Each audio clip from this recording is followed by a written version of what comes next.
Hello and welcome to your award-winning The Reasons I'm Broke podcast, bringing you the reasons we're broke every single week through news and headlines ranging from comics, movies, TV, video games, and more. Today we go through sector number 449. We have DC Comics news, more on Warner Media, how they're handling the future of the Snyderverse, and joining me today as the second host is Jarrod, who was previously heard on the Patreon exclusive Batman the Animated Series commentaries, and now he is one of the regular co-hosts on the Reasons I'm Broke podcast. Jarrod, welcome back and thank you. Yeah, thank you so much for having me. It's great to be here. Always have a lot of fun with these conversations, and it's good to have you on a news or a regular episode. Commentaries are great, but I definitely wanted to get your opinion on the Snyderverse and on regular news stories. So let's jump right in. All right, let's go.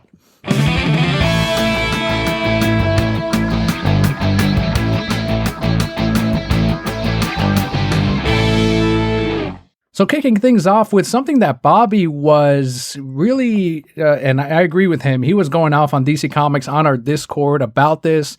It's continuing to happen now with more comics as DC is raising prices on certain series, starting with Batman number 109 in June to $5.99, with page counts going up to 40 pages. The Superman Red and Blue number 3, Joker 3 and 4 are also going to be increasing to the same price and page count. And what's even worse is the cardstock variants, which are usually an extra $1, are still going to be an extra $1. So if you get those cardstock variants, they're going to be $6.99 a piece. This is DC, for the first time in many years, pushing that price point of the variants to what's got to be a record number. Yeah, that's pretty crazy. I mean, I don't know. Do you think this is a response to like the lack of sales during the whole pandemic situation, or are they just price adjusting for, just to make a little bit more profit? So the comic sales have been steady across the board for all publishers, Marvel, DC, and Indie, after comic shops were open. They saw that, much like the TCG market and everything else, people came out and they bought supplies, they bought comics. Sales have been better than they were last year pre-COVID-19. What they're doing, though, is they cut their line down to about 25 titles. And normally they have 50, they have double that. So to make up for that price difference, they're cutting down the titles, but they're putting extra content and fluff into their best-selling titles like Batman, like the Joker, and then increasing the prices and pages to make up for it in that way. Yeah, I mean, I suppose that makes sense from a business perspective, but at the same time, like, how many people were buying like the entire line? You know what I mean? Like, most people have certain books that they buy like every month, especially like, readers. And I mean, the collectors, I guess they're not going to care because they just go out for, when they think something's going to be a hot ticket item, and they don't really care what the price is because they're just trying to flip it later anyway. Mm-hmm. But for the readers, I feel like it's kind of a little bit of more of a diss because, I mean, if you picked up maybe 1 to 2 books, then now you're just paying more for the same thing. And I mean, how much more improved can the stories be with the extra pages compared to the extra price?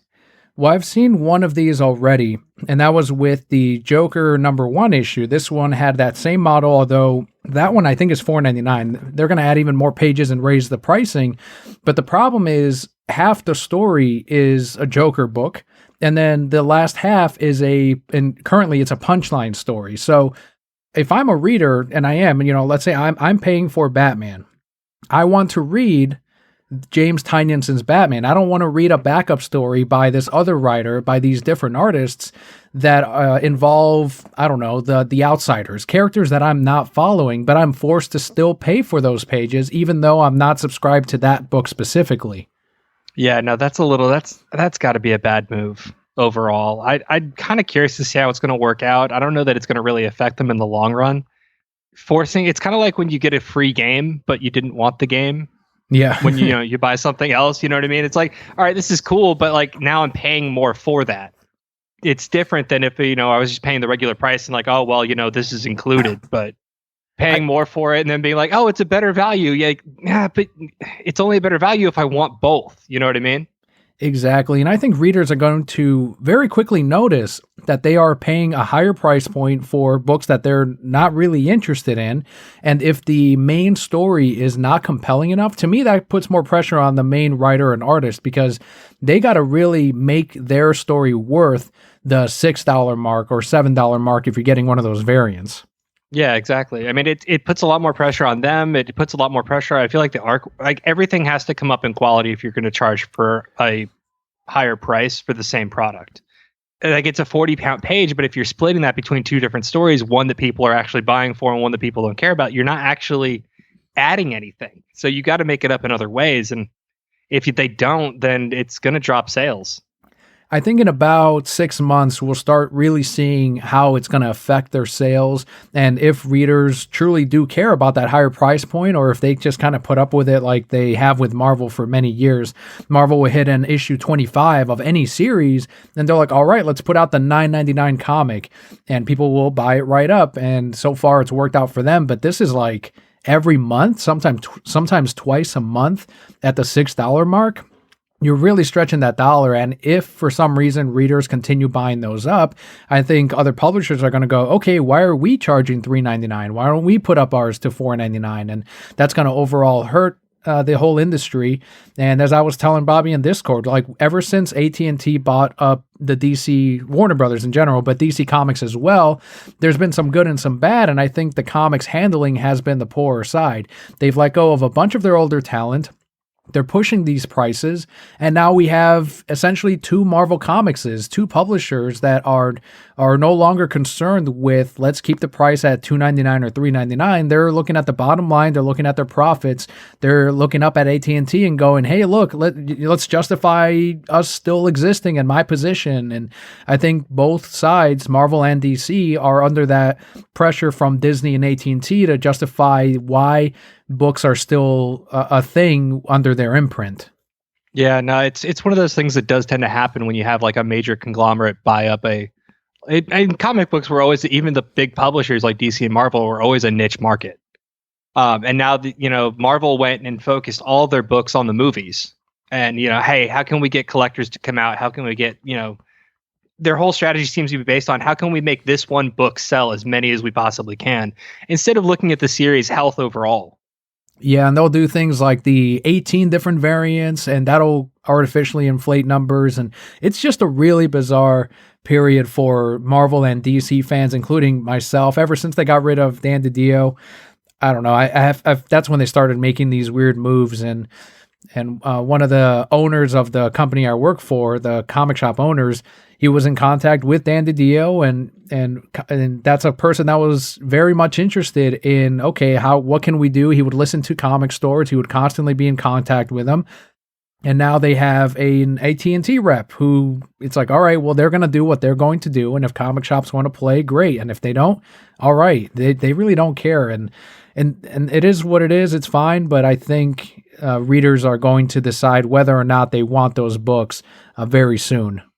Yeah, no, I think it's going to come down to it is how much are you willing to pay and the value that they're giving you for it. And if those things don't match up to where, it makes sense for your wallet, then people are going to drop off. Did you notice what Twitter was on fire about today over Warner Media and their public interview with Variety? Oh, no, I haven't seen any. I was very busy today I watched the entire Snyder Cut today, so I haven't really been on anything. Well, if one look at Twitter will go, okay, what the hell happened? And Ann Sarnoff this week, head of Warner Media, had an interview with Variety on the future of the Snyderverse. So everyone was kind of waiting. Monday, we're going to know if they're going to announce more movies. They'll do it on Monday. HBO Max will release the streaming numbers as well for the project and see how well it did, which so far they haven't yet. But Ann Sarnoff had a quote here that said, "I appreciate that they love Zack's work, and we are very thankful for his many contributions to DC. We're just so happy that he could bring his cut of the Justice League to life because that wasn't in the plan until about a year ago. With that comes the completion of his trilogy." End quote. She also followed that up by stating that they will not be releasing David Ayer's cut of Suicide Squad. She was very straight in saying that Zach got his chance to do his next movie and it's just a trilogy and they plan on not doing any more. The fan base immediately got to hashtag restore the Snyderverse. That continued to trend as it has over the last week. And we've gone, okay, well, if you're going to focus on your other projects, which is what this article was really about, she's there pumping the Batman and Pedo Gun Suicide Squad and Blue Beetle, all of those. And we're going, those aren't the ones we're interested in. And if we need to boycott them, that's great. But it's like, when have you ever seen a company churn down money from its fans over and over and over again? Yeah, it's really kind of baffling at this point. I mean, I am kind of curious to see especially the opening weekend numbers for the streaming of the Snyder Cut. I mean, obviously there's a built-in fan base for this universe, for these movies. There's a lot of like cross support for the Ayer cut of Suicide Squad, because I mean, especially when you see, and we'll go into it more later, but you see the tie-ins with, Joker and everything. It creates like this more interesting character that, I mean, in Suicide Squad, like I thought it was an okay movie, but really he was barely in it at all. And that's a character I don't understand how they're not trying to cash in on Joker. Like, I really don't understand what they're doing.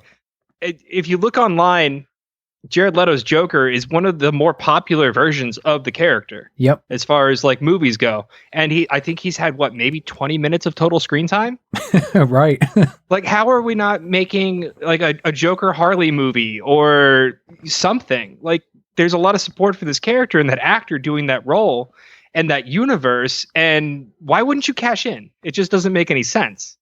As part of the article, Anne also downplayed the Ray Fisher accusations and said that, our internal investigations showed that it wasn't racially motivated and it's all been settled at this point. And that was another thing that as the fan base, we were like, okay, well, it's still Hamada that needs to answer for some of these things. And from what Ray has been saying, there's more than just Jeff Johns and Joey Whedon and Walter Hamada, but also Toby Emmerich. So there's still work to be done. And he's a person that he could have easily settled even from finishing Justice League and moving on. But he's, what happened to him and what happened to these other cast members from the Buffy set many years ago.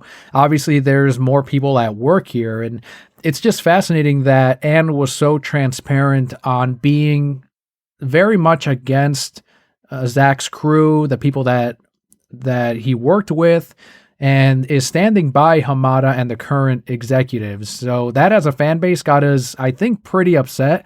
Some of us got deflated and felt like, okay, well, it looks like there is no future to this. But I think most of us, including myself, was like, yeah, and they were also telling us a year ago that there was no chance that we were ever getting the Snyder Cut. It doesn't exist. We heard that 2-3 years ago. We're never getting it. So, and we made the impossible happen. So restore the Snyderverse. That to us, at least to me, I think it's easier to restore the Snyderverse now, especially after HBO Max's Snyder Cut, than it was to actually release Zack Snyder's Justice League. Yeah, I mean, honestly, I think it's telling. She's towing the company line. It's pretty obvious.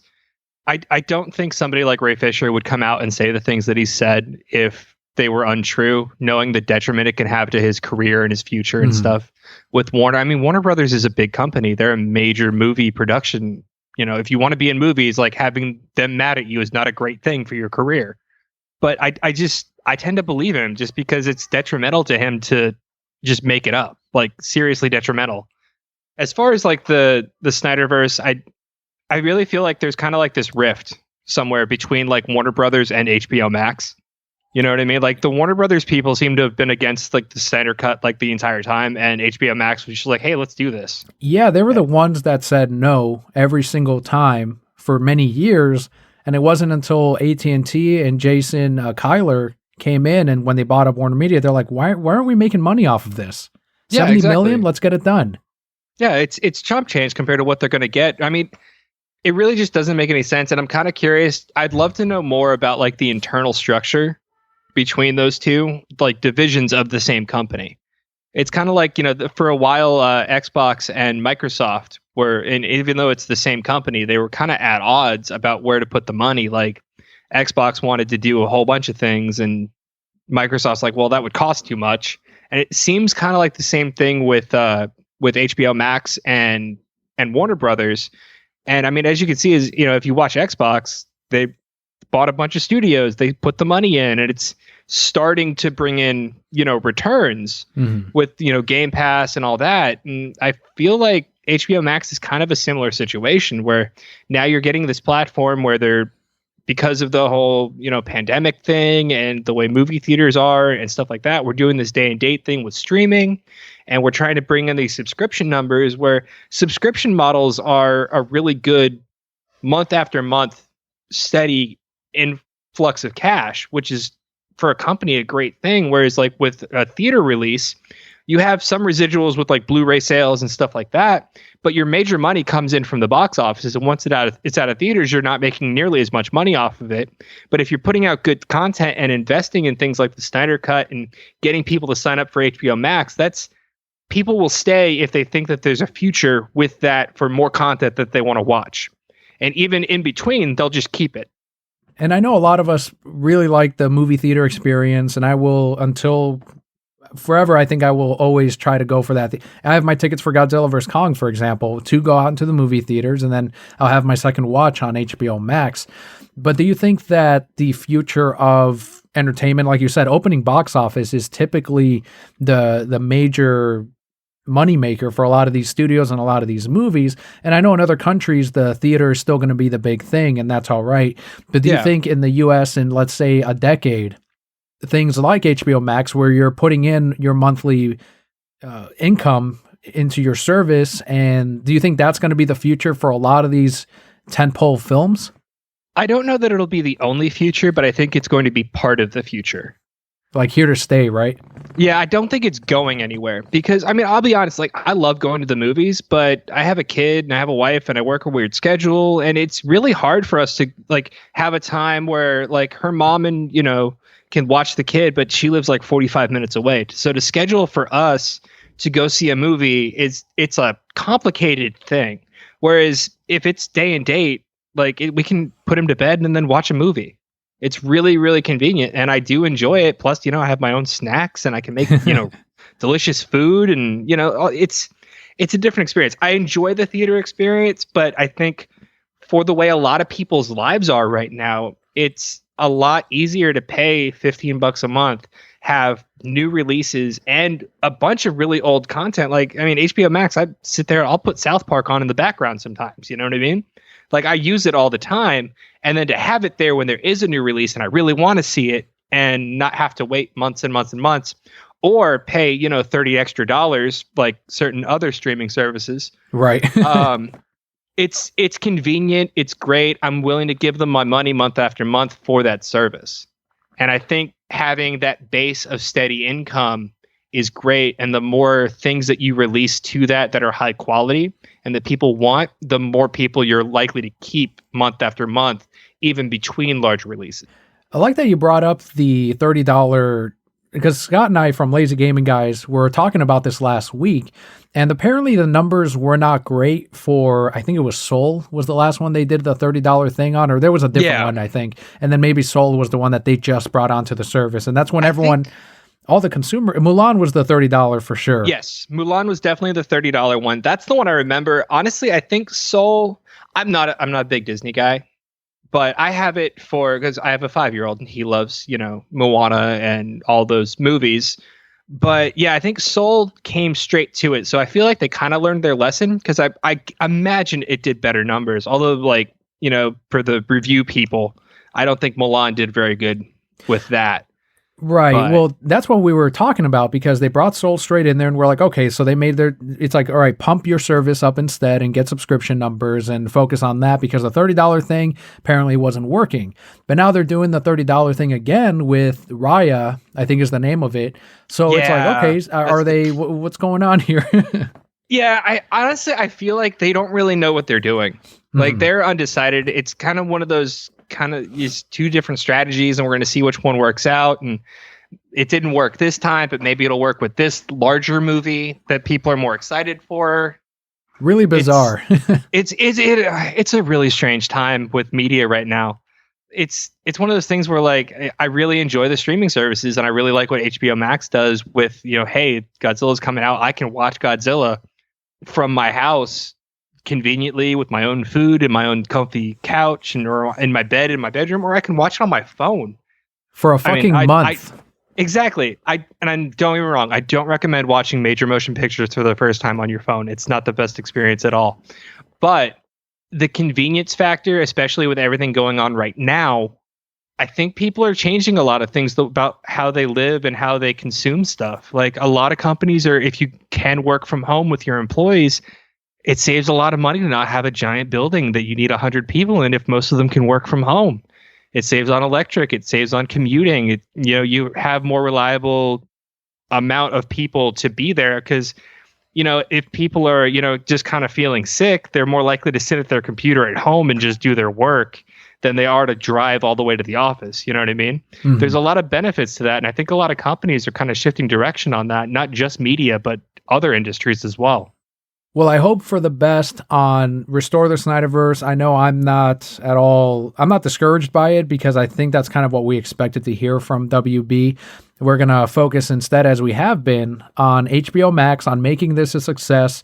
I was telling Maceo last week that even though it's like, great, we got the cut, it feels like the work isn't finished. It feels like we need to continue to push for it and continue to, apparently streaming numbers aren't enough. Apparently the fact that we're getting Hot Toys, McFarlane figures, variant covers, t-shirt campaigns, regular t-shirts, official stuff, a bunch of merch that we're all buying, that's still not enough. So the fight continues to show them in some other way that we need more. Honestly, I think the answer from Warner Brothers is going to be no. Until AT&T says. And until AT&T says, do it. We made a bunch of money off the last one. So, I mean, I feel like that, keeping up the Twitter stuff, I'm not the most active person, but I mean, I was into it. I consider myself in the movement. I wanted the Snyder Cut to come out. If nothing else, then I tried to watch the theatrical cut a couple times and I just couldn't get through it. Yeah. It was just bad. I love comic book movies and it was just treated horribly and it didn't make sense and it made all these jumps and it's like, why wouldn't you have this other thing? Why wouldn't you just put it out? And then on top of it, the whole way it went down really bothered me with, how they treated Zach and the whole situation. It was just, I was into it. And now that I've seen it, I want more. Especially with the way he set it up. So let's go into it. Let's jump into our spoiler discussion of the Snyder Cut. That's going to be the majority of today's episode since news was a little bit lighter this week, but we'll have more next week, I'm sure.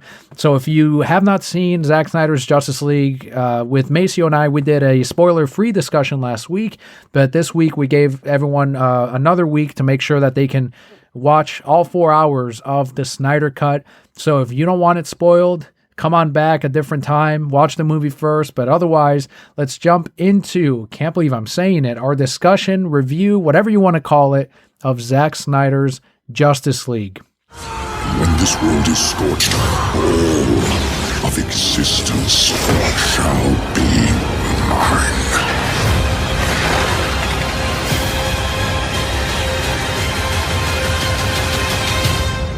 Oh, it's been so long waiting to be able to hear that. It still doesn't feel real. I've seen it twice. It still doesn't feel real. I sat there all day today just watching it. It feels like all day. It is only 4 hours, but I'll be honest, it felt like a little bit of a slog sitting doing it. I understand why they broke it up into acts. Like that makes total sense. I waited till the last minute, just had to get it done. But I did enjoy myself the whole time. It kind of reminded me of one of the things I've always loved about Zack's films is the cinematography is always just so well done. Mm-hmm. With a couple of exceptions for me, there was a couple spots where I'm like, that was kind of an odd choice. For instance, like in the nightmare sequence when Joker was talking to Batman, and it kept the camera kept kind of doing this little weird pan thing from his face to his hand, and I get what they were trying to do, but at the same time, I didn't really enjoy that part. Like that just kind of bothered me on a cinematic level. But I mean, overall, like it was a beautiful film. It's stunning, just the way that they're able to pull this off out of even footage that they reused. If you get to the very end, then I know we're jumping around a little bit here, but people have since found that the nightmare sequences that Cyborg experiences when they're about to resurrect Superman are reused scenes from Man of Steel and BVS, because for whatever reason, and I'm sure it's Henry Cavill's agent, but Henry didn't come back for those reshoots, or that not reshoot, but additional photography. And so they used the footage of Henry kneeling at in front of Zod's dead body from Man of Steel as the one in which he's holding the Omega beamed Lois Lane. So we've since found like the comparison videos and where he got those shots from, and they were able to rework it into those scenes instead.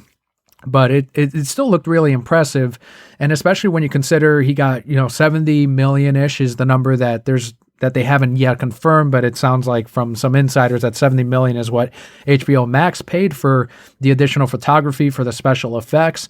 They were given 6 months by HBO to finish up the film, as opposed to the year that Deborah wanted for the VFX. And I think if they had gotten that year, they probably could have polished it up some more, especially the Martian Manhunter scene, which I think was the portion that I criticized the most, is the VFX. And not even Steppenwolf. Steppenwolf looked fucking phenomenal, but... Oh, dude, I feel like they put the whole 70 million in Steppenwolf. Not even in just his look, but his writing. Like, I felt bad for him. I know, right? He was so good. I'm like, that's one of those things where it's like, I've never really gotten into Steppenwolf as a character, but yeah, they did a really good job. Kind of, he's like on this like redemption arc, and like I can kind of see this movie from like the other side, where like this ragtag group of like insurgents is trying to keep him from redeeming himself in the eyes of his king and stuff like that. I'm like, ooh, it's almost sympathetic, but then he's also Steppenwolf, and it's a Justice League movie, so Desaad was, I guess, rooting against him in returning at the very end. He kind of rubs in like, I told you he would fail, and he didn't believe him initially about finding the anti-life on Earth, and reminds him like, you were the one who betrayed the Lord. And I'm like, well, I mean, look at him, he's clearly sorry. Yeah, I know, he looks so sad. And then like at the part where Darkseid shows up in the I don't know what you call it, the communication hologram thing. Yeah. And he's just like, he takes his helmet off, and I'm like, oh wow, that was his whole head, huh? And he looks so pathetic and sad, and he's like, I just want to get back to where I was. And yeah, no, Desaad was very, very against him. I'm assuming that like Desaad was kind of in the place that Steppenwolf was supposed to be, like kind of that second in command kind of thing. Oh, that would make sense, yeah. Where he's like, no, I don't want this guy to win. He's going to get his spot back if he actually found the anti-life equation, That's true. That's true, because maybe Desaad was also searching for... I mean, obviously Darkseid was, but everyone would have to be at that point. I assume if Darkseid wants it done, everybody, that's like their top priority. I love that Twitter, too, was like, fuck Desaad for doing our boy bad that way. They're just against that character now, so if we get more in the future, everyone's like, Desaad's the real villain. Like, yeah, there's Darkseid, but Desaad is the one. And I thought it was just interesting, because I didn't expect to feel that way either from just watching it the first time. And obviously the villain was vastly improved in this version as opposed to Justice League, and simply by doing it better. Like just very few tweaks in writing here or there, the performance, and I don't know if it was the CGI and his facial expressions, but in the grand scheme of things, yeah, he's a whole redesigned character, but there were some tweaks that went miles, I think, in the viewer's eyes. Oh yeah, absolutely. And that armor was gorgeous. It was so cool. Oh man, every time he moved and it like twitched, I'm like, it's so well done. It kind of like, it was a little bit different. Yeah, like the Martian Manhunter scene was kind of iffy on the CGI. Also, I noticed one point where they were, what is it called? Themyscira. Mm-hmm. There's this one part where like all the Amazons are like riding and going to attack Steppenwolf, and like you can just see the background looks very green screened, and I'm like, ooh, that's not amazing. It was just a little bit too bokeh'd out, and like, you could kind of tell at certain points, but I'm like, for what they had to work with and the time frame that they had, it was still very, very impressive. I think that is the worst we can say about the film overall, is the VFX, which is great. I think it's kind of like At least when I look at a video game, if the graphics aren't amazing but the gameplay is awesome, then I'll forever forgive graphics over gameplay. Oh, yeah. And in this case, the story was solid with the mother boxes, the backstories on all the characters that they introduced here. It once again proved the fact that just because one studio does it a certain way doesn't mean the others have to follow suit. There are different ways to tell that same story or a team-up story and do it successfully and do it well. And I think the Snyder Cut is proof of you don't need 10 movies to have a team-up. They had 2 leading up, and then the Flash is set up, Cyborgs, the villains, a return of a character. I felt like there was enough here to have each character stand on its own. Yeah, no, there definitely was. I'm always kind of been a Flash fan. And I loved the bumblingness without it being like overdone and like too jokey. Yeah, like he was in Justice League. He wasn't an imbecile. Yeah, exactly. The trip, the scene where they're in I guess it was like a missile silo or something, and Wonder Woman's like diving down to catch her sword, and he just kind of tips it. And I'm thinking about like he's moving at that speed, she's moving at this speed for it to actually work. The precision he must use, and then he trips immediately after. Like that's the perfect way to play like kind of bumbly Barry, where it's not like him falling on her boobs, right? Or you know not, what I mean? Or not knowing how to fight. They made that very clear in Justice League where he's like, I just push people. But in this one, when he tells Batman, this isn't the plan, and then the parademon starts shooting him, it seems like he knows what his powers are going to do already. So that's when he goes behind them and throws him through the door and into the fucking wall. Yeah, no, I like that actually all the characters were like Cyborg was Cyborg. He was fully aware of what he could do, but he had that like emotional journey to get through, and Barry, he seemed to have a really good handle on his powers, but it was still obviously early Barry. Yeah. I'm kind of confused on the continuity because I always assumed that like Batman wasn't that much older than everyone else. So, you know what I mean? In BVS, they had established that he had been dormant or not really working for about a period of a decade, most likely due to the Robin death. And Superman's awakening or his presence to the world is what got Batman back into the streets. And in BVS, they make a comment, if you watch the Ultimate Edition, with the Gothamites saying there's a new mean in him. He's if you stay out too late, he'll come after you. So something changed in those 10 years and with Superman's rise in Batman. And it's clearly a more seasoned Batman that sits really well in his original 5-film arc of he will die by the end of the 5th movie, and then there'll be a new Batman. Honestly, that was the worst part, is this movie just made me want to see the other 2 happen. You know what I mean? Like, especially the next one, like, because the ending sequence, I feel like that's what stuck with me the most. I want to see like Superman go crazy, and when he talked about like the boom tube and stuff like that, like that's now I've seen this. Now I have to see the rest of it. I got to know how the story ends, because he did such a great job with the first one is basically the setup movie for a bigger fight. And it's so well done that and honestly, the problem I have is the second one and the third one would also have to be 4 hours for me to be happy. It's one of those things where like now I really want that, the Snyderverse restored. And I kind of am hoping that happens for more people, like people that were kind of on the fence about the whole Snyder Cut situation, seeing it, enjoying it this much, really wanting to see that next step and pushing for it harder and, gathering more to that cause.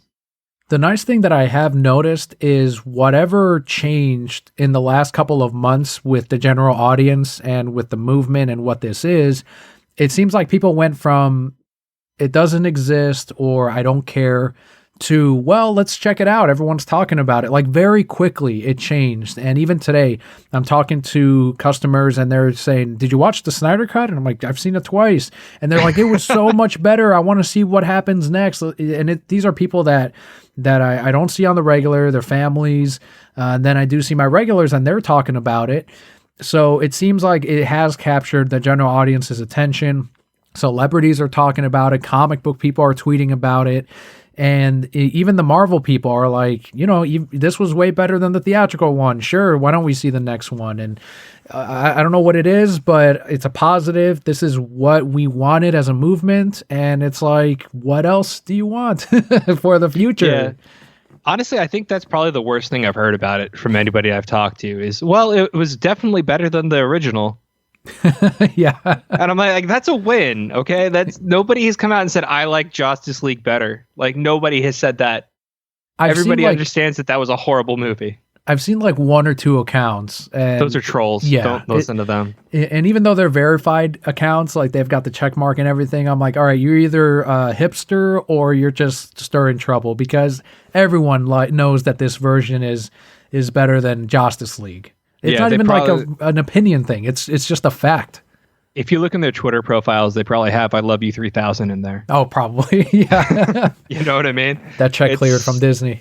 Yeah, exactly. They're like, Disney sent out that check. Now I got to say something bad. All right.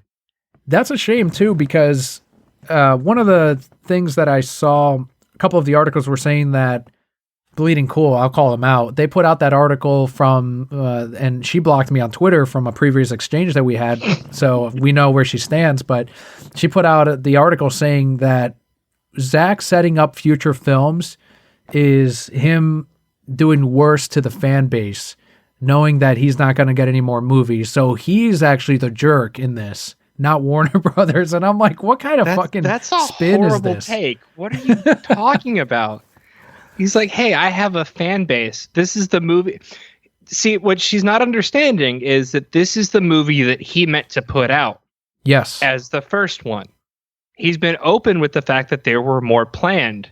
He was open about that years ago. This is the first one. We got it. Now there has to come more, because now people are excited. People are interested. Like, if HBO Max doesn't capitalize on that, they're fucking stupid. What their opinion is that he should have found, and I'm sure Warner Brothers wanted this too, is he should have found a way to close out his universe with this trilogy. And Zack has addressed this before. They've asked him, are you closing out your universe with this last movie? And he said, the problem with doing that is it's not my cut of the movie anymore. I'm now changing what we're all fighting for. So whether or not it's open-ended, I have to release what we filmed and what we planned as if there are more coming, because that's what we wanted.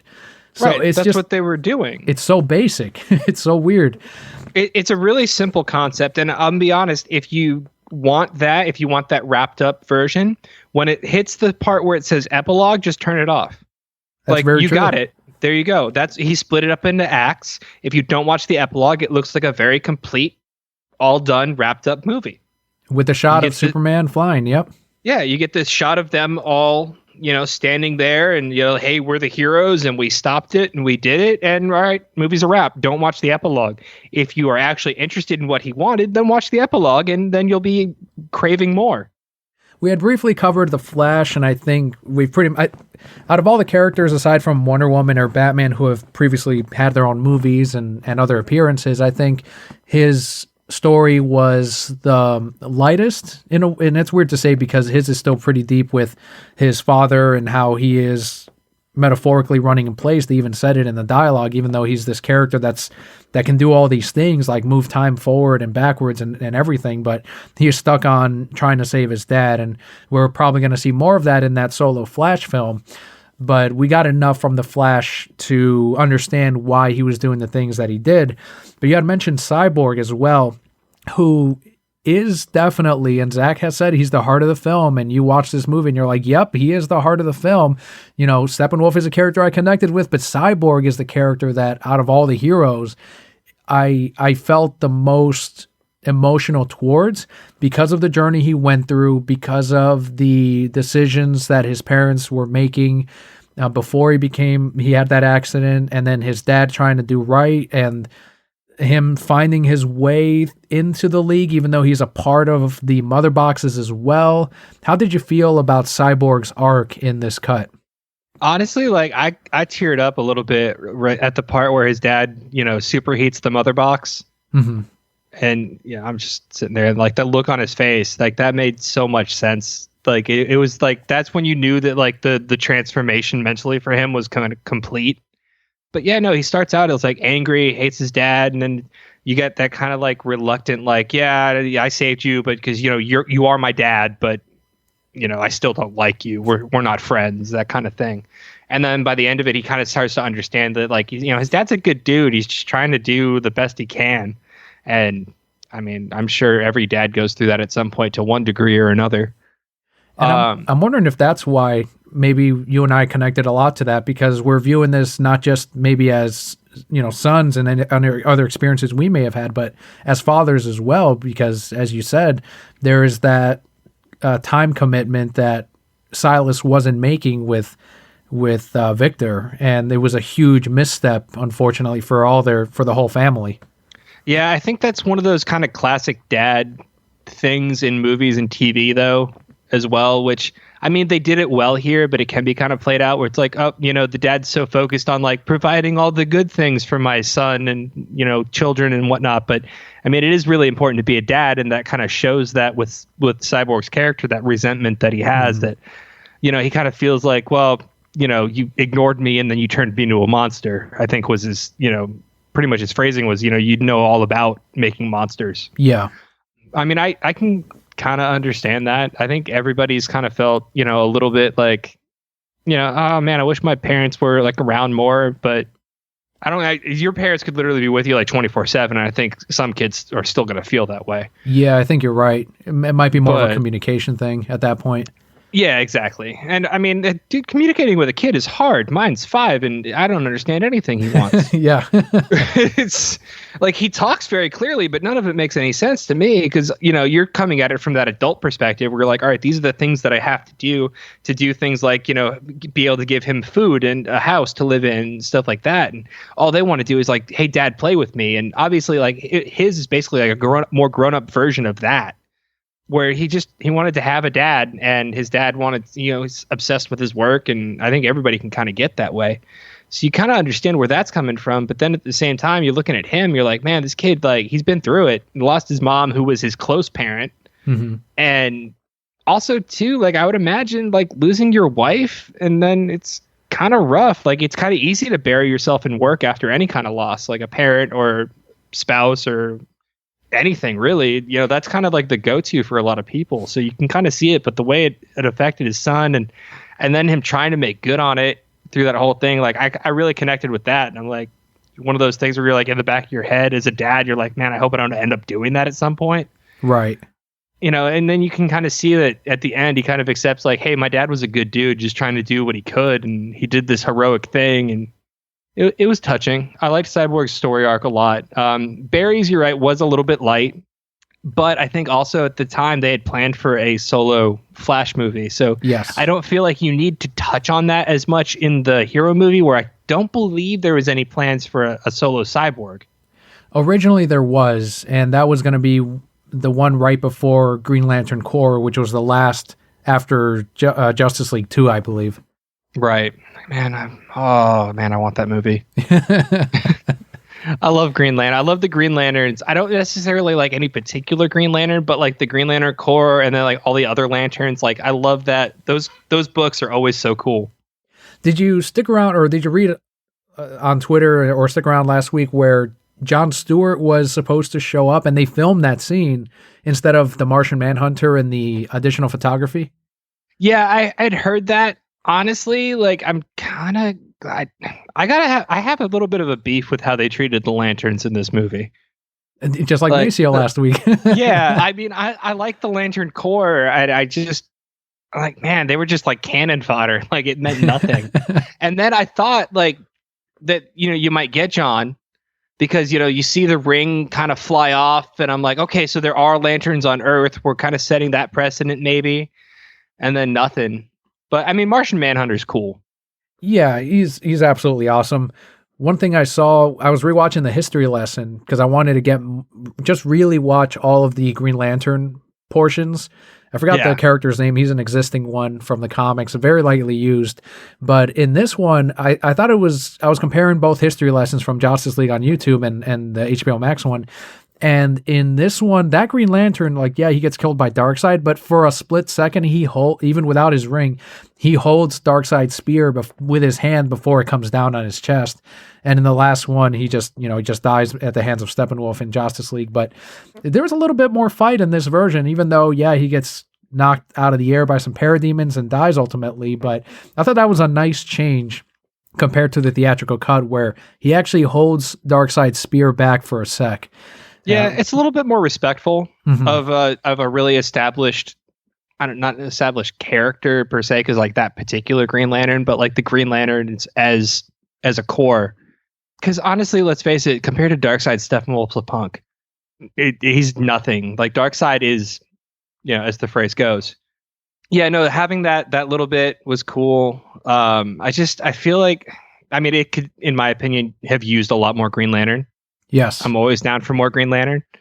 But yeah, that was neat. I did like also the fact that they were just kind of shooting beams instead of using like the kind of comic-y like hammers and, using weapons that they made out of their power. I always thought that was neater and more clean. Yeah, I thought that was weird that they didn't include... I don't know if that was an original Zack scene where in the theatrical cut he's using hammers and whatnot and making constructs. But in this one, it's as you said, he's burning people up or pushing them or whatever with just a beam, which we've seen in the comics before too. Yeah, and I always feel like that's more of a deadlier version, like because the constructs are cool, but at the same time, like I always kind of took it as like now they're just like fighting with like sheer force of will, like there's no constructing to it. It's just like blind, like just all your power you can muster at it. Yeah. And I always thought that was kind of neater. Now that makes sense, especially since they do have to come up with, like John Stewart, for example, builds when he uses a gun or a weapon, he builds all of the different parts of it and then fires off a separate beam towards it. So yeah, that makes a lot of sense. And that history lesson alone, people were like, oh yeah, it's a 20-minute thing. And I was like, 20 minutes? And then you watch it, it's like, holy shit, this is a lot longer than the theatrical. And it was worth every minute. Yes. That was one of the best parts of the movie to me. Like, I would watch a history lesson movie. Hell yeah. Just 100%. The conflicts maybe between Ares and Zeus, or any lead up on all of that. Give me like the fighting between like the Atlanteans and the Amazonians and Zeus and Ares and like the dude just chucking lightning everywhere. Like that was awesome. Yeah. It was really cool. And they had the soundtrack there for when the Justice League later on team up. That's where we first hear Junkie XL, Tom's soundtrack. And then he uses it again at the very end once they're all teamed up and working together, which I thought was a really nice touch to it all. Oh, yeah, no, the music was, I didn't even mention that the music on this was like so on point. Mm-hmm. And yeah, like the callbacks like that were like, that's the music. And then we're doing that. And then this is the music for when all the people that don't get along are coming together, and then when the Justice League really starts gelling in that last sequence, they start playing the same music, and it just kind of brings it all around in a really nice way too. To me, I think this team up was way more competent than what we got in the theatrical. This wasn't a group of heroes in fighting the whole time like they, for whatever reason, rewrote and made in the other one. They each knew their role and they figured out their plan together. We saw them build their plans, and that's why they were able to work together. And it's like that made, to me, more sense than having this forced infighting between all characters. Well, I mean, you do have less opportunity for stupid jokes when you do it this way, but that's true. When everybody's not getting along, you can have them make stupid comments about each other, which I guess is Joss Whedon's thing. That's what they hired him for, and so he did it. I feel like Warner Brothers went, hey, we want a Marvel movie. Exactly. Can you make this a Marvel movie? And then they made a Marvel movie, but it was awful. Mm-hmm. But most of them. Yeah, they made a Marvel movie. Yeah, they did. It's popcorn fodder, and it doesn't have to make sense because there's lots of pretty explosions and, No, the one thing I will say, and my friend of mine that I was watching this with this afternoon mentioned is Zack Snyder does this thing with superheroes where like even his like non-superhero movies, like Sucker Punch, for instance, they're all superheroes. Yes. He loves superheroes and he does it so well. And almost to a god level. One of the things I noticed with Cyborg Scene is It reminded me of Dr. Manhattan's scene from Watchmen. Like, this is a character that can influence the economies and has all this power, and every single character feels that way. Yeah, no, all of them did. And even Barry, who the Flash is usually left out of those kind of things because they're like, oh, he's really fast. But, the point where he's like, yeah, no, I can build up this current and, I can probably get this mother box working. And I like seeing the Flash be very useful, other than like, hey, he can travel through time when we absolutely need it for a critical plot point. Mm-hmm. But yeah, no, he does. They all kind of felt godly, which was really cool. Because I mean, some of them actually kind of are. Yeah. Which is good. But the one thing I wish he would do a little bit less is I feel like the slow-mo was a little bit overdone in places where like he could have just had Wonder Woman jumping around really fast. I understand that it's kind of used to establish how much faster than everybody else she is, because everybody else is moving in slow motion and she's kind of moving, kind of normal. But when you have the Flash in a movie and almost all of his fighting scenes have to be in slow motion to kind of show that he's doing anything instead of just being a red blur, I feel like you kind of got to tone it down with other characters who we also know are fast. But I will say, when he's running, when they revive Superman, and then that look that Superman gives him, and Barry realizes that he's tracking him with his eyes and he's like completely thrown off. That was a great scene. Yeah. It's so like that so established the power that Superman has in this particular universe better than almost anything else that they did. It's amazing to me how people will still say that these movies portray a non-Superman, but he's shown us so many aspects to the character, a ton in Man of Steel, a ton in BVS, and now here where we're seeing his sheer display of power and all the different abilities. He's as fast as the Flash almost. It's incredible to me. If Superman were my favorite character of all time, I'd be a very happy fan right now. Oh yeah. I mean, honestly, Superman's probably one of my least favorite characters. Just because, and for that reason, I feel like he's so powerful that it's, you gotta reuse the same gimmicks to make him like sad. It's always like attacking Lois or we have kryptonite. And then, I mean, honestly, when that scene, he looks so great when he just shows up and like the axe comes down from Steppenwolf and it hits him and it just does nothing. And then he just starts beating the snot out of him. That's when you knew Steppenwolf was a weaker character than even Zod, I would say, because he struggled more against Zod than he really did. Like Steppenwolf for being the big bad, especially in Justice League, because he was like the villain in that. Mm-hmm. Like he's kind of just mediocre as far as power levels, for sure. Yeah. Like they all struggled with him still. Yeah, it showed the difference between like Wonder Woman looks really powerful, Aquaman looks really powerful. They all do, but then like that there's a different level when Superman shows up that just, oh, okay. Exactly. Yeah, and that's someone that, as we've seen, Darkseid can probably match that power at this point. He didn't have any portion of the anti-life in the history lesson. He was still Uxas. And then since then, many years later, he has a portion of the anti-life. He can do the Omega beams.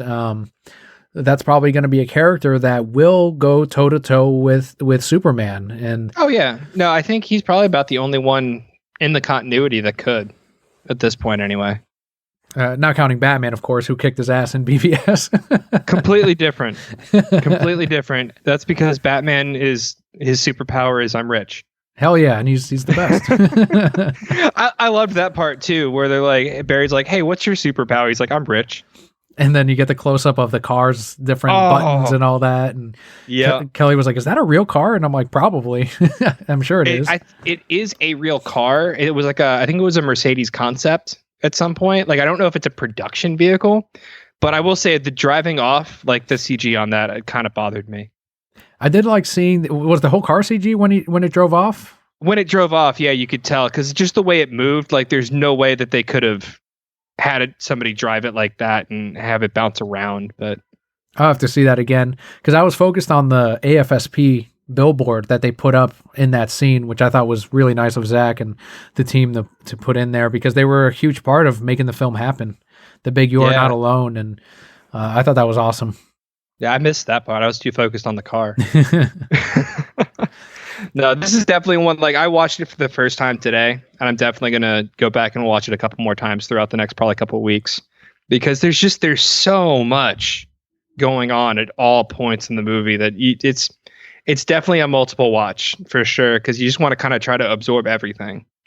Did the black suit on Superman, since we're talking about his resurrection and his return, it seemed like they filmed it without needing to alter the colors at all. And I know that Zach purposefully, he had talked before how the Warner Brothers told him you can't use the black suit, you got to use the red and blue. So they changed the costume and played with some costume tests to see if they can then later change the colors to black and white, which obviously worked out really well. I thought that it looked phenomenal in that last part of the movie. It looked great. One thing I will say is I think part of the reason it works so well is that a lot of the colors in the whole movie are kind of on the more muted side. Yeah. For instance, like Mira's hair in Aquaman looks like Ronald McDonald, where here she's like a strawberry blonde. Well, yeah, she has a fucking wig in Aquaman for whatever reason. I know. It was just like, but everything in Aquaman felt way more saturated. Yes. And I like that style, but I also think it lends it a lot better to monochroming out the Superman suit, even though you filmed it in the blue and red. But no, it was gorgeous. And then like my friend was saying, he's like, why the black suit? And I'm like, solar panels. Look, he's up in the sun, like absorbing. Black absorbs more sunlight. He absorbs his power from sunlight. Makes total sense. That is something he's going into battle. Zach talked about, that particular suit, but I was replaying Man of Steel today at the shop, and there's a scene in which he comes out from First Flight. He comes out in the red and blue suit, and I don't know why I never picked that up, but his dad, because he's still talking to him in the Kryptonian ship, explains to him what the suits do on Earth as opposed to their Kryptonian sun, and how the suit helps him more than we realize in this continuity. And I think that that detail there, I think, explains a lot of not just the black suit, but the rest of the suits and how they help the Kryptonians on Earth. Yeah, no, honestly, it's been a while since I watched Man of Steel, but yeah, I don't really recall that. That's kind of interesting. I do like it. I like the different suit, and honestly, if nothing else, for merchandising purposes. And it's super comic accurate. He comes back. Yeah, exactly. Like I really, really, and it looked amazing. Mm-hmm. And that's something they got me on too, because I'm getting the McFarlane black and white figurine. I'm looking at the Hot Toy now, and I'm like, shit, man. There's another diamond statue that they're coming out with, and all they did was same molding. I recognized the statue, and they changed the colors, resold it back to the stores, and they're buying it up. So it works 100%. Out really well. If you can make the same statue, just make it look a little bit different, and people will buy it. Do it. Go for it. Why not? The additional photography, I think we can spend a little bit of time there, because this is stuff that wasn't originally in his cut, as I was telling Kelly before too, and a few months back. In a way, we're never getting the Snyder cut that they first were talking about, the 214 cut, 214 minutes, because we're getting way more. We're getting that plus additional photography plus the extra scenes that he had compromised about to get a theatrical version out there. So instead of the 3-hour version, we're getting an extra hour. And part of that is the extra shots that we got in the nightmare sequence with Joker, Mara. As I was telling Maceo, and I want to ask you the same question, did you get the impression that these are actors that are willing to come back for a Justice League 2 that he purposefully included in this nightmare sequence? I think that was the entire idea. I don't think anybody in there would be unwilling to come back.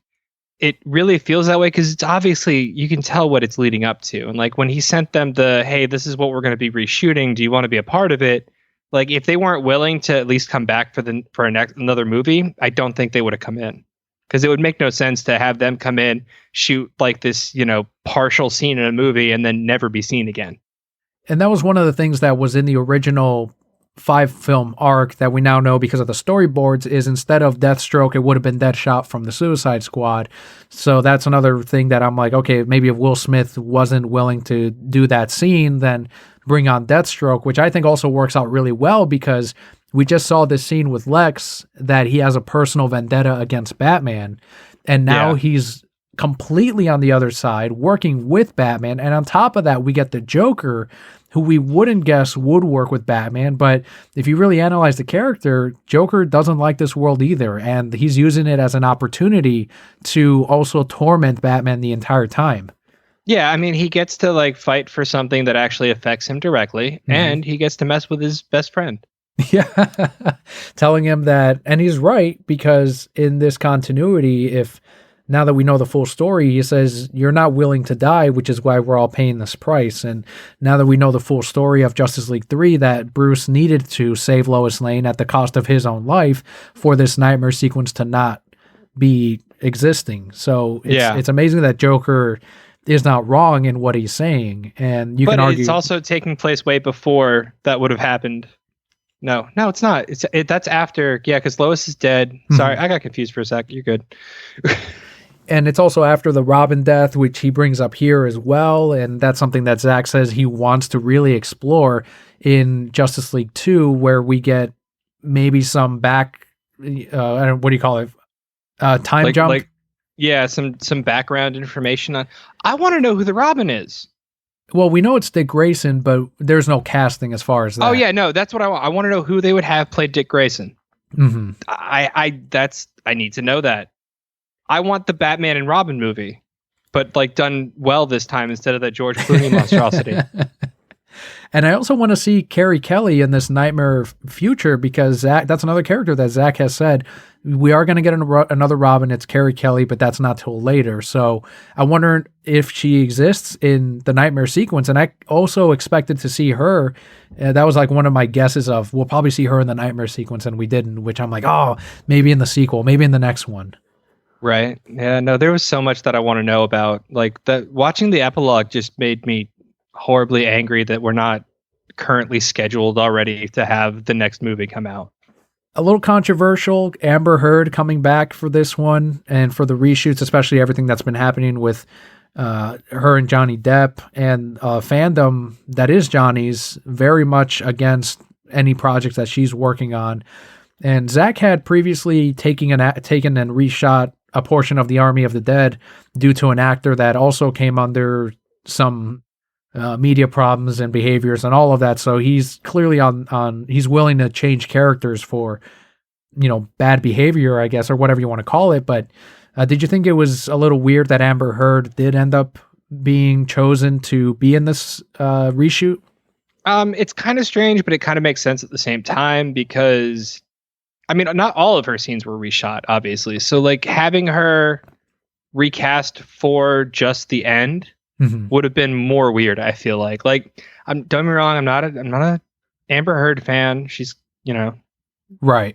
I'm totally on Johnny Depp's side, but I feel like, yeah, it would have been weirder if like, oh yeah, Amber Heard's Mira, and then like, unless you just like cut her out of it. That's what I was expecting. Yeah. You know what I mean? Like just have her not there at all, which would have been okay. But if you're set on having her, you got to have Amber Heard in it. But as long as they replace her before the next one comes out, we're good. So you still want to see like recast for the next one for Justice League 2. Exactly. And like oh man, it was so sad that Mira died. Because I mean, honestly, I don't really care about the character that much. Welcome to the team, Supergirl or whoever. Yeah, exactly. Like, oh man, Batgirl, it's a good thing you're here because Mira's dead. That'd be amazing. I would love that. But I want it to be addressed just in that way. Like, oh man, it's too bad that Joker went psycho and killed Mira, huh? Right.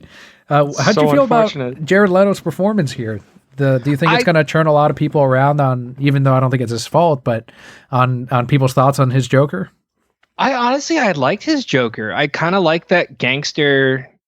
I mean, the tattoos, the costume design in Suicide Squad, I wasn't super crazy about, but I think he does a really good job with the character, and I'd like to see more. Like this one was a great example of him actually being able to be like kind of serious with it too, and his Joker laughs on point, like. Which honestly, I feel like we didn't get a whole lot of in Suicide Squad. There wasn't a whole lot of Joker laughter. And this one, it just opens right up with it at the end there.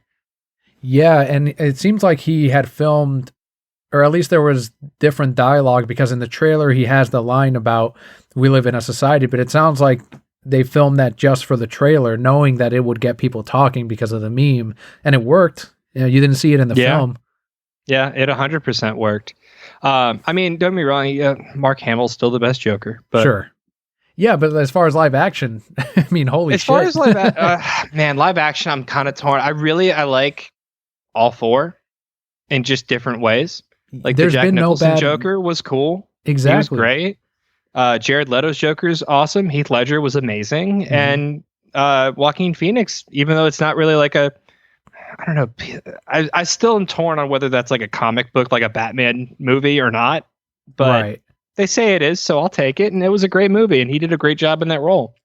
I think we have been spoiled as a fandom because there hasn't been a terrible take on the Joker in live action. There hasn't been a lukewarm, like, oh, that was okay. No, they've all been incredible, and they've had amazing talent behind them. And I think everyone, no matter how they felt about him in Suicide Squad, it sounds like they liked his portrayal so far, and this extra scene that we got at the end of the Snyder Cut. And it makes everyone want more. He put enough here to, okay, Martian Manhunter and the Joker and, Darkseid, that's right, he was already in there. And there is enough here that no matter where you sit on the DC universe of characters or fans, at least one of those is going to get you to go, okay, I want to see the next one. Yeah, exactly. There was something for everybody. Do you have any kind of ranking, because people love rankings, as far as the 3 Zack Snyder films yet, or do you feel like you need to see this one a little bit more before you kind of go your favorite to least? I'll be all right. So the 3 Zack Snyder films, at least from the DCEU, Man of Steel. Yeah, BVS, I figured that's what you meant. The kind of trilogy, as it were. Mm-hmm. I would say I'd like Man of Steel the best. But I do need to watch this one again because, like I said, there's so much to process. And honestly, I think I need to take a couple days to really think about it. Yeah. Because it's, like I said, I finished it probably, 2 or 3 hours ago. And it's so much. It's kind of like watching Lord of the Rings, the extended cut. Yeah. There's so much going on. There's so many little details. I'd probably go Man of Steel, Snyder Cut, and then BVS. Gotcha. Yeah, Man of Steel is still my number 1 as well. I think right now it's still, if I had to pick, it's still in order. Man of Steel, BVS, and then the Snyder Cut. But I've seen the other 2 so many times. And I think that they're also a product of whether or not he got to do what he wanted with those films. I think for Man of Steel, he for the most part did, and that's why it feels so complete and well done, and the effects are incredible. If the Snyder Cut had gotten that extra 6 months, I probably would have been tighter on the VFX. And because it's just a product of that, the fact that it's like, all right, here's $70 million, get it done with what you can, and so be it. But it's something that I will continue to watch. All his films so far, I don't think there's an exception, age better over time. It's just like wine, all of them, just over the years. I don't know if it's because there's different ways that we look at them, or we're no longer comparing them to the movies that also came out around them. But it'll be interesting to see how this process is, at least in my mind, over the next couple of years. And maybe it'll change at that point. But yeah, there'll be plenty of... I think it's got more to do with the fact that we're getting older. That's one thing about Zack Snyder's superhero films, especially. They're a much more serious tone than a lot of the ones that we've had in the past. Mm-hmm. And I think as I kind of get older, I appreciate that more. I went back the other week and watched Man of Steel again, and I enjoyed it a lot. And I remember the first time I watched it, it was just kind of like, oh, okay. I mean, this is a cool take. This is, interesting. I'm kind of down with it. And the more times I watch it, the more I appreciate it, because you can kind of see all the little pieces that he puts in his films. Exactly. And it's the whole, I mean, I can gush about Man of Steel for a while, but I think we both could. It's just, you kind of understand. And especially when you get these couple of sequels, you see where other things are going to lead later, where some of these setups are going. And for a movie that has other Kryptonians as the villains, it worked out really well. I want more of, damn, I'm blanking on her name right now, but she went into the Phantom Zone along with the other Kryptonians. Oh, yeah, Faora. Lieutenant. Yes. Feora, and she's hinted at, working on it, because we were all like, hey, why don't we get more from you in the future? And she said working on that. So we're like, oh shit, are there contracts happening, or is she just saying that if the Snyder Cut is huge, then maybe they'll bring her back for something else? So there's a lot even from that film that I want to see return in future movies, and I think that's just the fact that Zack does make these movies as not just one-offs, or this will be good for that year and make your money and that's it, but he really sets up more for the future and gives us a lot to process in every single one of these films. Yeah, he really does. He's very good at world building. That's one of the things he does best. People keep saying Warner Brothers needs, and I saw that tweet today, this is why Warner Media doesn't go, and listen to this vision or anything, is because they need their Kevin Feige to direct them. And it's like, they have him already. It's Zack Snyder. Yeah, he's right there, and they just made him angry. Like, right. I don't understand. Yeah, no, honestly, I would love.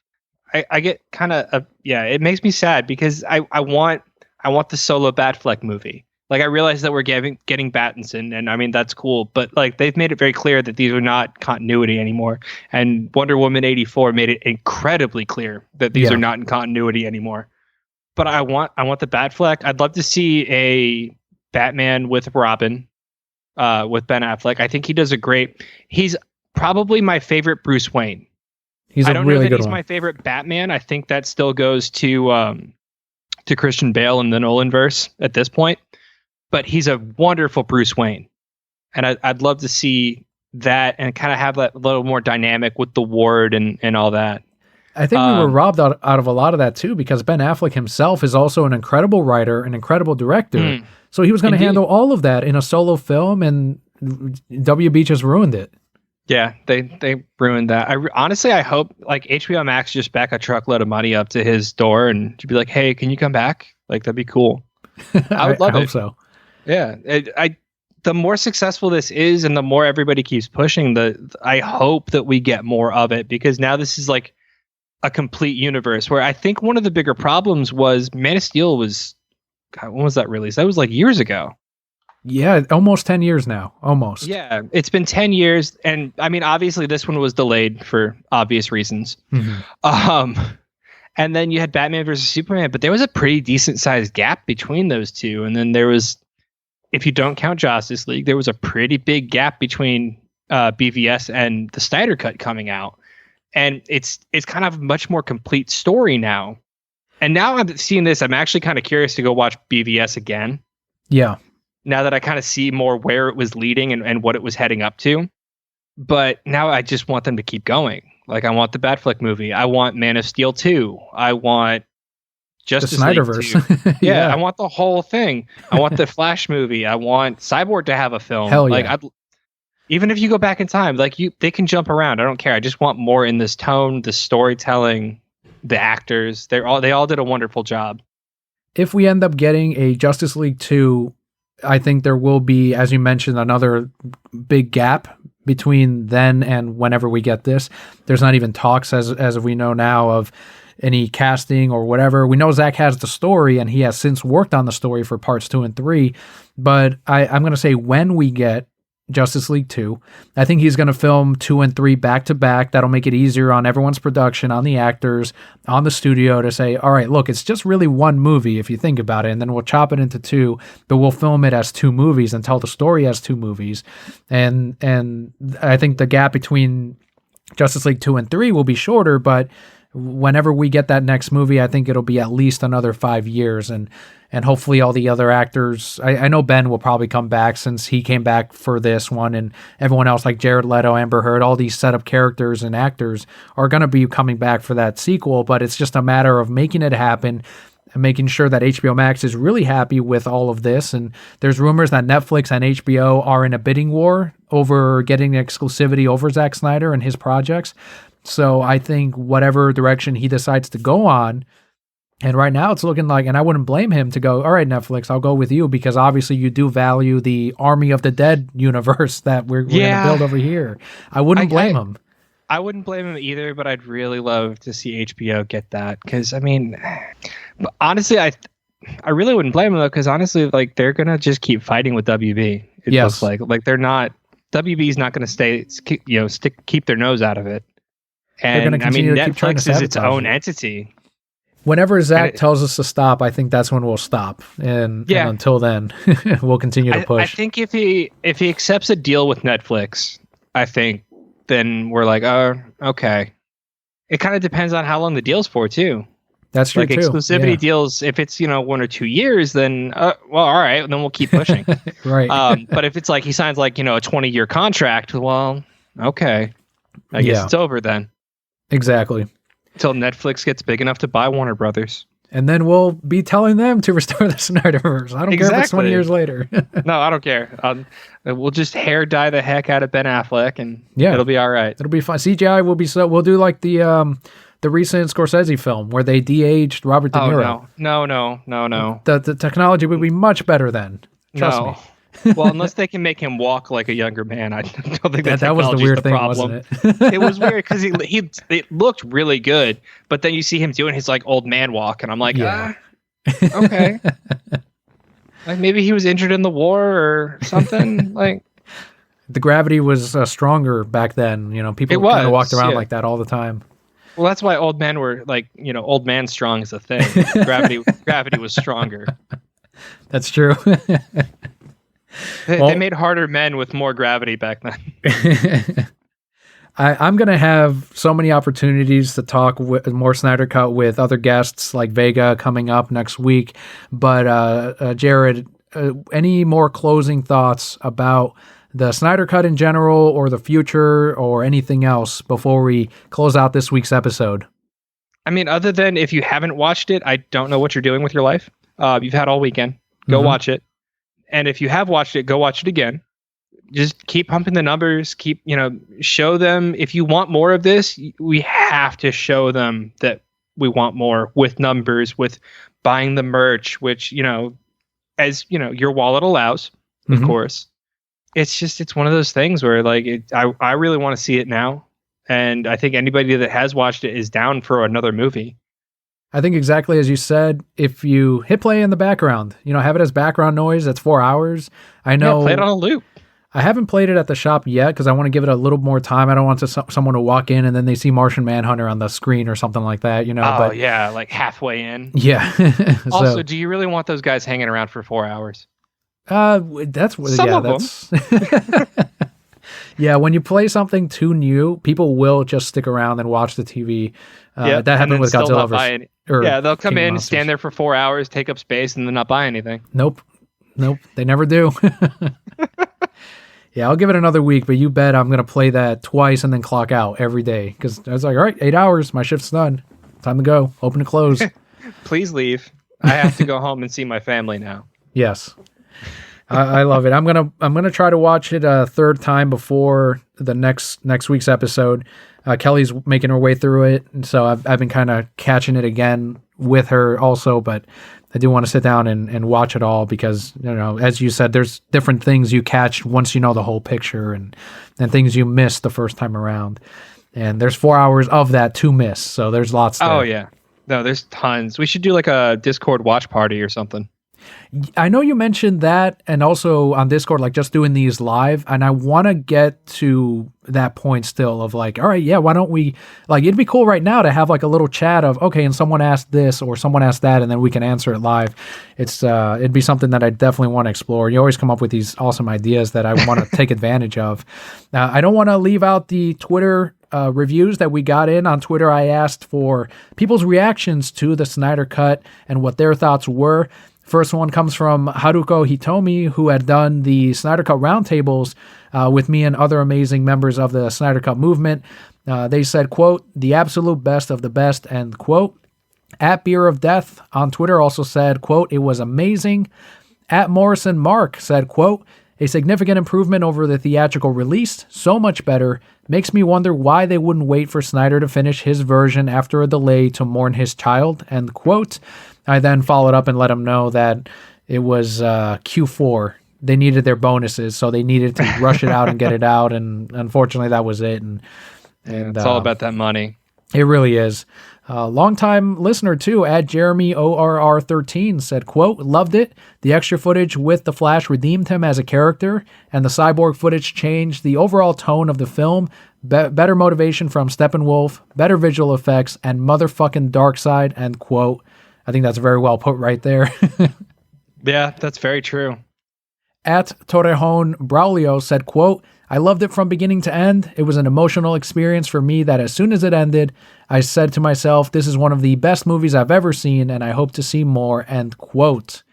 Final one on LinkedIn from Jordan Harvey said, quote, I went into it honestly not thinking I would be very pleased with it, but I absolutely loved it. Longer time allowed for the characters and their stories to breathe more. I felt at the end like I could watch the sequel right away, end quote, which is, I think, your sentiment exactly, too. Yeah, exactly. I honestly am kind of surprised. I never would have thought to go to LinkedIn for movie reviews. But, maybe I'll have to check it out. LinkedIn has kind of blown up for the podcast's page. It's really bizarre. I think ever since I put so Zach said everyone's an associate producer. Anyone that has pushed, even if you've tweeted once, you're an associate producer to Zack Snyder's Justice League. So I fucking put that on my LinkedIn. I'm like, hell yeah, we all wore that proudly. We have those t-shirts that say associate producer. And so I put that on my LinkedIn, associate producer to Zack Snyder's Justice League for HBO. And I've gotten a few DMs that are like, hey, can you pass this on to Zach? And they misspell Zach with an H instead of a K. Can you pass this script on to Zach? And, I'm from his hometown. And I'm like, I just leave those unread. Because of that, I've gotten a lot of screenwriters, a lot of comic writers suddenly like, hey, I like this. And they're like really reacting to everything I post up. It's kind of funny. Maybe you can mine it for some guests every once in a while or something. Not a bad idea. No, yeah, it might work out actually. But there you have it. Those are our reactions from the Twitterverse, from LinkedIn, from Jarrod, and from myself. The spoiler-filled Snyder Cut review still feels great to be able to do that in this day and age. Very fortunate that we got it when we did, that we are able to record, that we are able to share this with everyone out there. And none of this is possible without the great range of co-hosts that I've had, without Kelly for her many years of being host on the show, and for this week having Jarrod hosting as well, because without you on the other side, there is no episode 449. So thank you, Jarrod, for helping out this week. Absolutely. It was a total pleasure. Thank you so much for having me. And yeah, anytime. I'm really I was surprised and like amazingly pleased that you asked me to, kind of be on that rotation. And I'm really enjoying it. You do an awesome job, Jarrod. You do this as if you've been doing it for years, and it's a testament to your talent behind the mic too, but also I think to all of us, this community that we've all had on Discord and on Twitter, and all kind of known each other on a higher level throughout these last couple of years, and all of that helps at least me feel more comfortable with everyone on the other side of this. Yeah, no, it's actually kind of crazy because I just came into Discord because I started listening to the show. I think it was because Alex was on one episode. I'm like, oh, Alex is my friend. Mm-hmm. I'll check this out. And I just got hooked and came to the Discord and started talking to everybody. And it's honestly a testament to how you kind of run things and the kind of people that you and Kelly are, that you have this kind of community it's a really kind of close, like you guys are some of my best friends. And that makes it so easy to come on here and kind of have it be more natural, because we talk all the time. It's just, hey, I'm talking to my friend Daniel. He just happens to be an award-winning podcast host, And we're going to aim for that this year, Jarrod. This year, if we can get nominated, all of us here will be the podcast award nominee. You can say you're part of an award-winning podcast. You can say that now, but if we win this year, man, that'd be awesome. That'd be huge. Yeah. It'd be cool to include all of you on there. Yeah, exactly. I have it on mine. They'll be like, hey, can you give Daniel the script? I heard he's an associate producer. Yeah, you're going to start getting those. All right. I love it. Thank you again, once again, to you on the other side. If you enjoyed this week's episode, head on over to patreon.com/thereasonsimBroke. And if it's worth $1 a month to you, patreon.com/thereasonsimBroke also gets you the episode early each week, gets you an early access to the once a month Patreon exclusive episode, which then goes up a month later publicly on the regular feeds, but you can get that earlier for just $1. Otherwise, there's also a link at thereasonsimbroke.com. Jarrod, where can everyone find you? Mostly on Twitter, at Spoon Sandwich. It's SPOONSAMMICH because I spell it, comically. But yeah, that's pretty much the best place. You can find me on Instagram at the same thing, but I've got to be honest, I've been neglecting that pretty hard. But yeah, I'm always open to if you want to talk, DM me. I'm almost always in Discord as well. So, come join, hang out, talk to people. There's so many, Bobby's always in there. There's a bunch of us that hang out there a lot, and we just kind of crosstalk all the time. It's a lot of fun. Awesome. And there will be a link to Jarrod's Twitter and Instagram in the description of today's episode.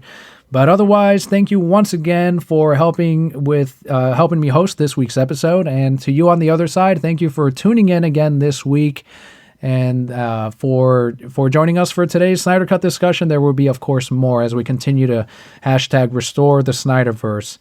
Brocat Core, thank you once again. All will be well.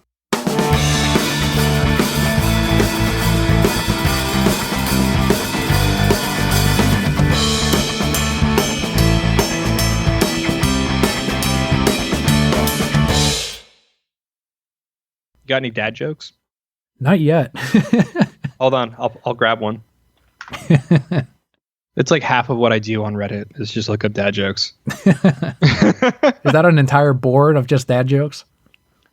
There's a whole subreddit of it's just r/dad jokes. Of course. I try to stay away from Reddit now because that's where the original trailer of the Snyder Cut leaked, and I'm like, yeah, I think I'm going to stay away. Yeah, honestly, though, for that you kind of have to I never could look at the front page. I have certain subreddits that I go to. Not just that, just honestly, it's usually just an amalgamation of stuff I don't care about. Gotcha. Oh, that's bad. Hey, Daniel. Yeah. My son asked me, why are bananas such popular fruits? I replied, because they have appeal. Jesus. Either that one or Bill Gates meets Arnold Schwarzenegger at a party and asks him if he's upgraded to Windows 10 yet. Arnold replies, still love Vista, baby. Oh, man. Oh no.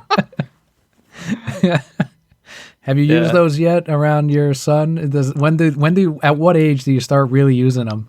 I don't know when I start using them on my son, but once I found out my wife was pregnant, I sat on my phone and looked up dad jokes and told them to her till she told me to stop. Yeah, I honestly have no idea why she's still with me. Yeah, I don't think any of us know why she's still with us now. Not at all. Oh, I feel bad for having to raise two boys.